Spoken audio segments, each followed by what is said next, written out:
Bonjour à toutes et à tous, bonjour à tous les suiveurs et à tous les inconditionnels de Grégoire Omnisport. On va faire le bilan du mercato des Lions durant donc ce mois de janvier. Donc 1er janvier au 31 janvier, c'était le mercato hivernal. Mais gis nañ ne Sénégalais yi ñi am transfert bariwul donc ñi doon xalaat ne nañ leen transfert bariwul. Moussa Wagué moo ci rëcc Moussa Wagué dafa rëcc dem na fële ca OGC Nice. Il a joué sa première rencontre te gagné na ko avec une première victoire. Donc Moussa Wagué a eu de la chance, il aura du temps de jeu. Donc Nice sauve le soldat Moussa Wagué, comme l'avait bien dit Demba Ndaw Niang, le grand consultant, le grand chroniqueur Demba Ndaw Niang, supporter de l'Olympique de Marseille. Donc Moussa Wagué dem na fële ca Nice, mais am na joueurs yoo xam ne génn ci comme Mbaye Diagne génnu ci, Bayouma Niass aussi génnu ci, Henri Saivet génn ci. Est-ce que mën nañ leen woowe les perdants du mercato des Lions du Sénégal? Ñoom ay perdants lañ.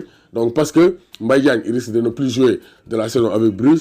Bayouma Niass aussi nekkul ci ay plan Carlo Ancelotti au niveau donc d'Everton. Gis nañu aussi Henri Saivet moom si Bruges ne waxoon na ko foo xam demal boo gisee gros yéyal loolu la ko si Bruges wax. Donc Henri Saivet qui a un très grand salaire, 27 millions par semaine. Henri Saivet qui risque d'être un boulet que va se traîner Newcastle jusqu'à la fin de la saison. Donc situation Mbaye Diagne bi moom moo gën a grave parce que dañu ko écarté.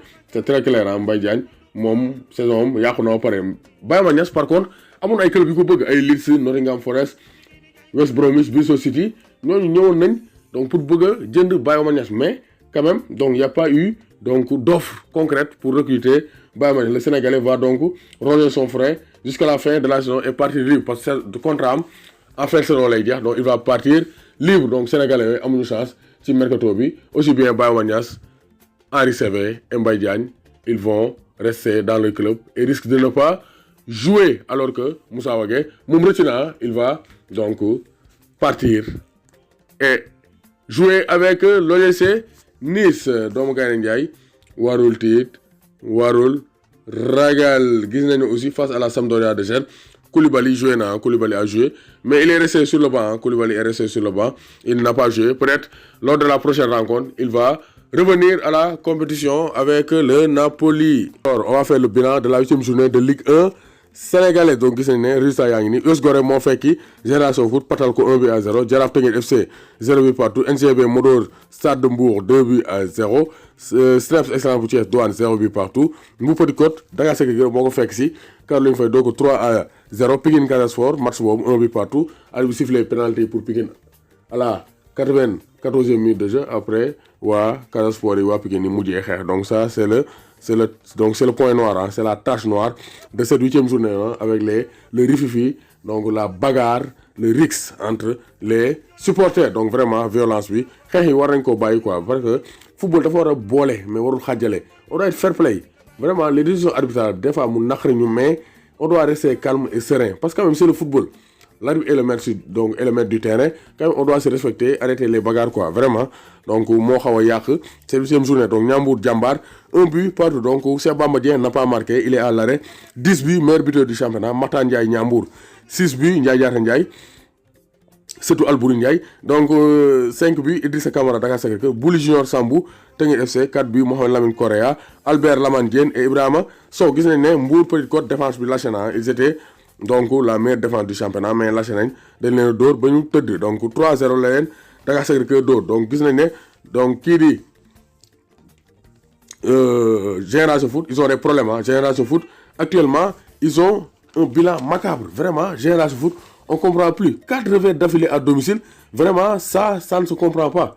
Par Denis Biram Ndaw ku fa ñëw da ngay tiit, mais Génération Foot léegi ku fa ñëw da ngay teg sa baraada level 2e 3e dóor ko ba. Génération Foot est en crise. Génération Foot on ne le reconnaît plus.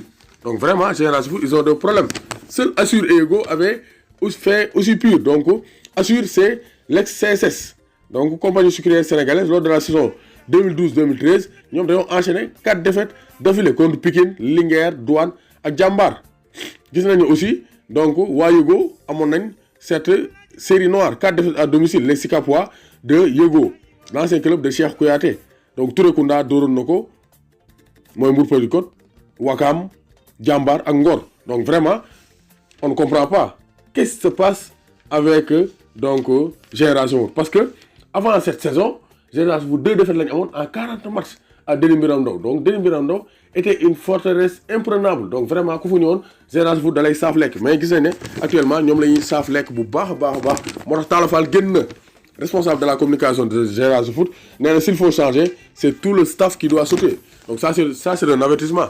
Donc Djibi Fall une chose est sûre défaite moom bu ko amaatee Djibi Fall day tëb parce que ça c'est inconcevable pour un champion en titre. Donc gis nañ ne Bamba Dieng à l'arrêt donc Matan Ndiaye enchaîne loolu wax naa ko sànq donc gis nañ ne aussi vraiment Jambar tient le rythme à chaque sortie Jambar savoure un but marqué 8 journées d'affilée chaque journée Jambar dina dugal. Donc Jambar c'est pas pour rien qu'ils sont donc la meilleure attaque du championnat avec 14 buts donc 14 réalisations pour les Jambar de Saly. Donc gis nañ ne une seule victoire à domicile 8e journée vraiment c'est très pauvre hein. Il y a beaucoup de nuls hein. Ninel bi bari na donc Ndiambour Douane donc Ndiambour Jambar Pikine Casa Sport Seneps Douane Jaraaf donc vraiment il y a beaucoup de nuls hein.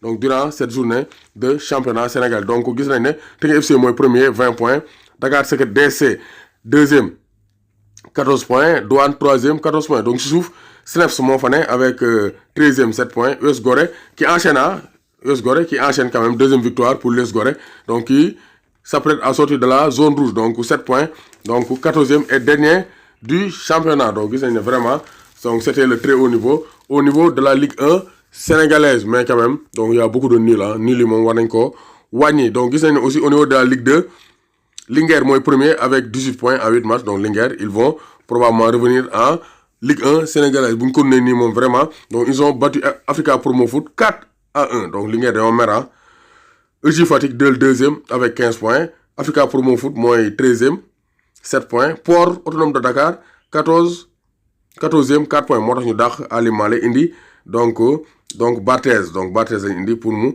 remplacer Ali Malé waxuma Barthez donc waxuma Barthez ancien goal France mais Barthez un coach sénégalais. Donc gis nañ ne vraiment Sonacos moom il est 12e 8 points donc Sonacos ils sont toujours dans le dur. Donc Sonacos le club d'Amadou Kane Mohamed Fall Yadou Gaye les Ndiambour les Diourbellois autant pour moi les Baol de la Sonacos doomu Gaynde Njaay warul tiit warul ragal.